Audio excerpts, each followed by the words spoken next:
But what you're really showing me is I just want to be noticed, loved, and cared for. So then the question is, why the fuck is there this big gap? Why is there this big gap between, I really just want, like, you haven't asked for complicated things in a relationship.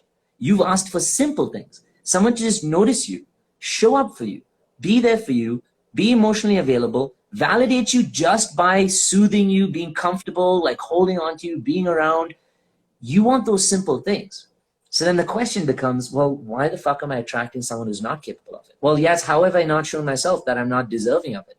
Because that inner child inside of you, she's still running after wanting that connection. Yeah. And there's no shame in saying, you know, when people say to me like, oh my God, like, you know, someone has daddy issues, I'm like, bitch, I have fucking mommy issues. Like literally all of us. And I'm like a therapist, I'm a psychoanalyst, I've been doing this for years, and I still say I have fucking mommy issues. Because I don't want to explain the neuroscience of it or the evolutionary science of it to everybody, which is called developmental psychology. But our relationship primarily with our opposite sex parent is what creates an identity for, as we grow up, what our relationships are meant to look like primarily, I say, with an opposite sex partner. Again, I say primarily because we can choose sex partners, etc. It's a more complex dynamic, but that's how the universe shows us how to be in a relationship, because at some point we're going to have to be in a relationship and procreate, right? Yeah. And so it's teaching us when we're younger what to look for. You know what a healthy masculine should give a daughter and give a girl? Security first, safety, very important, because then what happens is the girl allows herself to develop without the fear that daddy's judging me. And these don't mean physical safety and security, by the way, just to let all of you know here. I know this may not be individually relevant to you, Jill, but I'm just taking this opportunity to tell everybody. Right. So I appreciate your patience. But what's so important there is an emotional safety and security.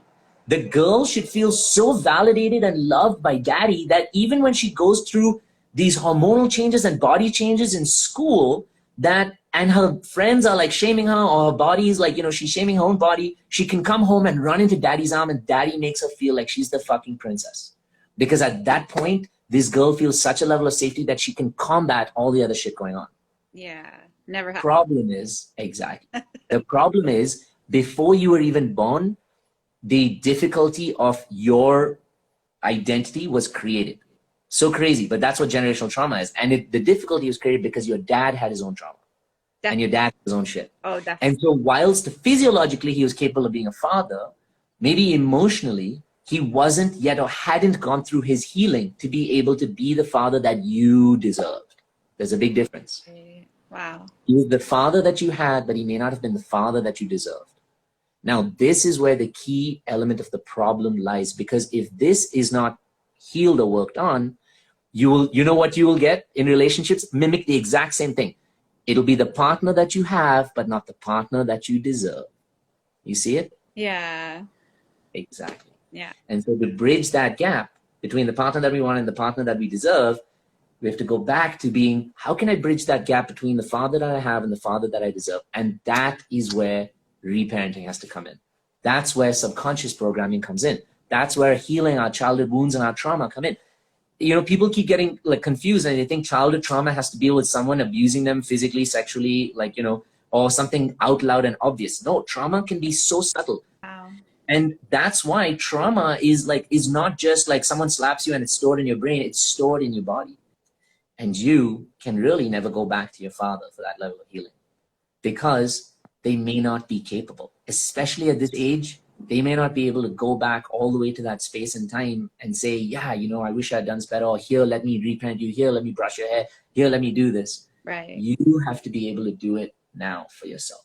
And that's where the subconscious programming, that's where the reprogramming comes in. Yeah. And it's so crazy. The question you asked me, or we started was with, you know, oh, these are the red flags I see from this guy. We picked out a 6-week time, a 2-week time. But your real question to me and my real answer to you was not about this guy and this one time of red flags. Your question to me really was, yes, how can I change my life so I can have the relationship I really deserve? Yes. And my answer to you was the same. Beautiful, Bali.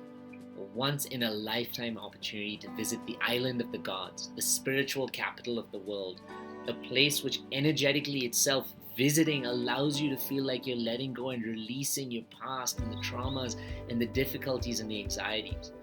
I take people on retreats all over the world. And I'm going to be taking only a handful of people. You could be there for 5 nights and 6 days to learn how to reset, to rejuvenate, and to relax, and to let go of all of the anxiety in the past and the stresses that are holding on to you, so you can return back to your life completely rejuvenated.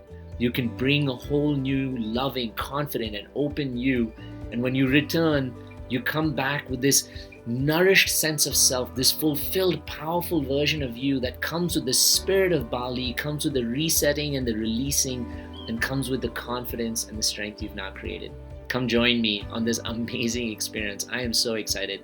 The 5 nights and 6 days in Bali. It's going to be so special, January 23. This is going to be a once in a lifetime opportunity. And I know you don't want to miss it.